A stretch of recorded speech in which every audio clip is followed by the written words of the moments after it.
अब आपके सामने हमारे प्रखंड के पदाधिकारी जो हमारे विभाग से हैं, अंचलाधिकारी महोदय से आग्रह करेंगे कि आकर के आप लोगों को दिशा निर्देश दें कि हम लोगों को कभी कभी सहयोग की भी जरूरत पड़े तो हम लोगों पर कृपा बनाए रखेंगे।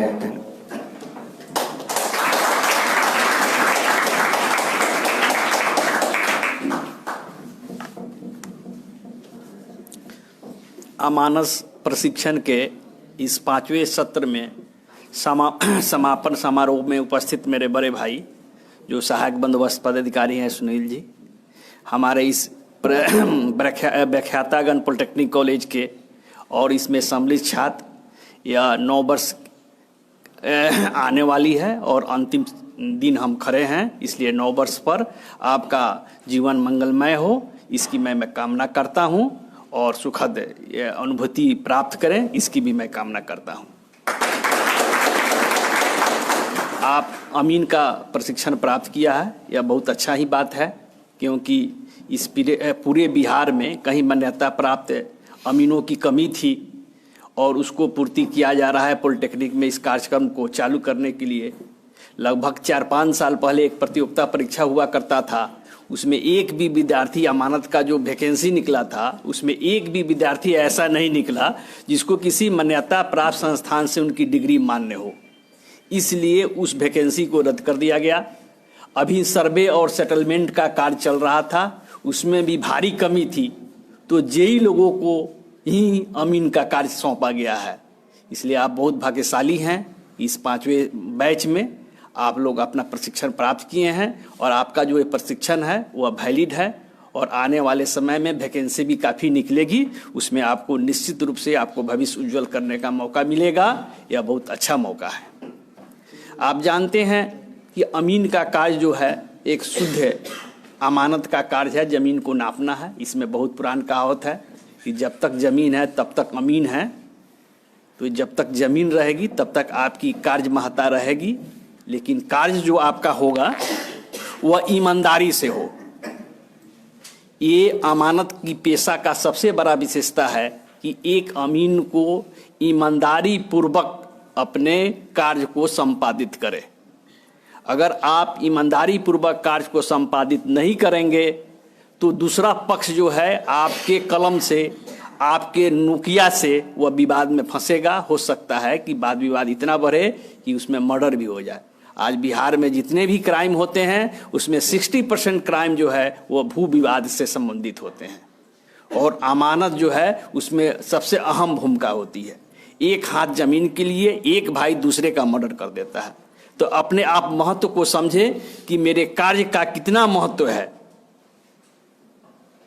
और इस कार्य को आप ध्यान में रखेंगे तो निश्चित रूप से आप अपने भविष्य को भी संवारेंगे और समाज में आपको प्रतिष्ठा भी प्राप्त होगी।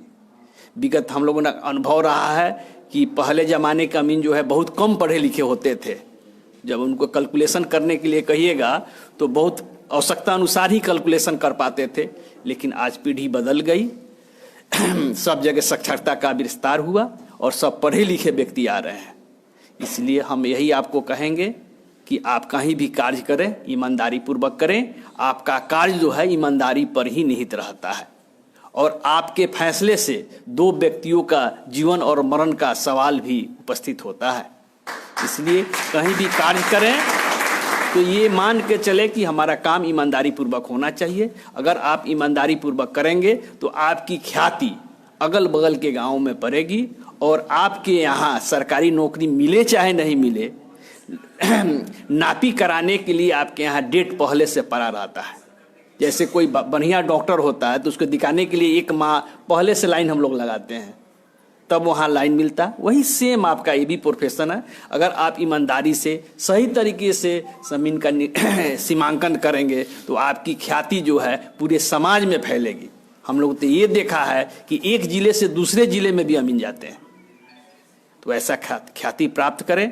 आप लोग को अभी कागजी प्रशिक्षण मिला हुआ है, फील्ड का प्रशिक्षण की और आवश्यकता है। इसके लिए हम यह आपको सलाह देंगे कि कुछ जो लोकल कोई अमीन जो कार्य करता है उसके साथ उसको अपना गुरु मान के उसके साथ फील्ड वर्क सीखे, क्योंकि फील्ड का बहुत जानकारी हमको लगता नहीं है कि हो पाया होगा, इसलिए फील्ड की जानकारी काफ़ी है। इसमें हमारे जो व्याख्याता मुन्ना सर हैं, इनका काफ़ी योगदान रहता है। यह अधिक से अधिक लोगों को प्रशिक्षण भी देते हैं और सब संस्था के अनुसार, और हमेशा यह कॉन्शियस रहते हैं। इसके लिए उनको विशेष रूप से उनका आभार प्रकट करते हैं कि इस बच्चों का भविष्य उज्जवल करने में इनका बहुत बड़ा योगदान है।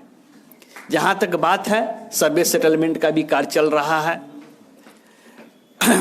जमीन का स्वरूप हम आपको बताते हैं। खतियान एक होता है जिसमें पूरे गांव का आपको जानकारी होगी ही। पूरे ग्राम का एक खतियान होता है, उसमें हर व्यक्ति का एक खाता अलॉट होता है। उस व्यक्ति के पास कितनी भूमि है उसमें वो खेसरा अलॉट होता है, उसका खाता खेसरा और रकबा चौहदी अलॉट होता है। तो यदि रैयत के नाम पर वह खतियान रहता है तो उसको हम रैयती भूमि कहते हैं सीधा भाषा में, कि यदि किसी राम श्याम घनश्याम के नाम पर है तो उस जमीन को हम रैयती भूमि कहते हैं।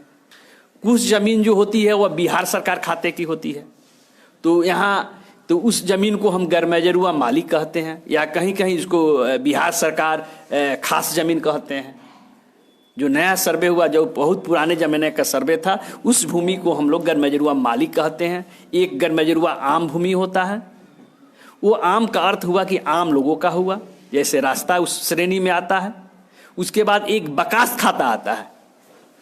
तो बहुत पहले ज़माने में बकास खाता जो हमारी जो व्यवस्था है, अभी जो सरकार मालगुजारी असूलती थी, यह पहले ज़मींदार असूला करते थे, और इसके मालिक हमारे ब्रिटिश सरकार होती थी, और उनको वो क्या कहते हैं ठेका पर उस लगान को असूलने का जिम्मा दे दिया था।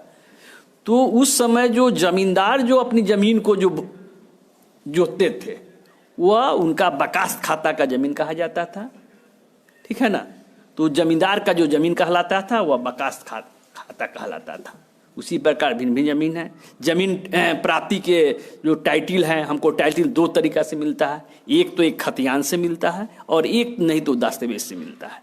टाइटिल का निर्धारण जब भी होता है तो या तो आपको दस्तावेज से टाइटिल का निर्धारण होगा या खतियान से। जब खतियान से कब होगा? जब हमारे बाप दादा के नाम पर उस ज़मीन का खतियान बन गया है तो उसके हम टाइटल हुए। कुछ ज़मीन हुआ कि हमने हमारे नाम पर खतियान थी, हम दूसरे को ट्रांसफ़र कर दिए, तो ट्रांसफ़र हम किससे करेंगे? तो बाई डॉक्यूमेंट करेंगे। तो बाई डॉक्यूमेंट करेंगे तो वो भी टाइटिल का आधार हुआ।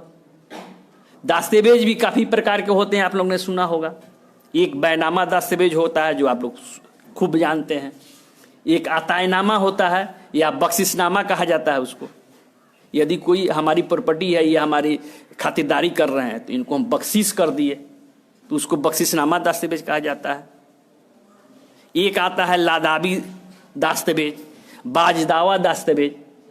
मान लीजिए कि हमने ज़मीन, हमारे पास 4 कट्ठा ज़मीन था, हम 2 भाई थे और हमने शेयर कर दिया, आपने 4 कट्ठा ज़मीन हम आपको बेच दिया, लेकिन 2 कट्ठा तो भाई का ज़मीन उसमें रह गया, तो ये तो विवाद करेंगे, लेकिन हमने तो 4 कट्ठा है, तो ये आपको बाजदावा दस्तावेज रजिस्ट्री करेंगे या लादाबी करेंगे। लादाबी मतलब उस पर मेरा कोई दावा नहीं है। किसी भी लादाबी दस्तावेज का, बाजदावा दस्तावेज का, ये सब क्या होता है? दाखिल खारिज नहीं होता है। एक मेहरदैन दस्तावेज आता है। मेहरदैन में मुस्लिम समाज में जब शादी होता है तो उसको निकाह के समय में हम कुछ ज़मीन देते हैं तो हम उसको मेहरदैन ज़मीन कहते हैं। वर्खनामा होता है, वो जो है मस्जिद के नाम पर, कब्रिस्तान के नाम पर अगर कोई ज़मीन किसी को लिखता है तो वर्खनामा होता है। इस प्रकार है। टाइटिल है वो तो टाइटिल रेवेन्यू काफ़ी भास्ट चीज़ होता है, उसको बहुत जानकारी के लिए कितना हो किसी व्यक्ति को जानकारी हो वो अपूर्ण नहीं होता है। रोज़ रेवेन्यू में नया शब्द आता है, उसको रोज़ सीखने की ज़रूरत है। हम आपके लोकल पदाधिकारी हैं, हम जब तक रहेंगे, आपको जब भी आवश्यकता होगा आप हमसे मिलेंगे, हम आपकी समस्याओं को समझाएंगे और सुलझाने का कोशिश करेंगे। आपको हम यह करेंगे कि आप एक कुशल अमीन बने, यही मैं कामना करता हूँ। धन्यवाद।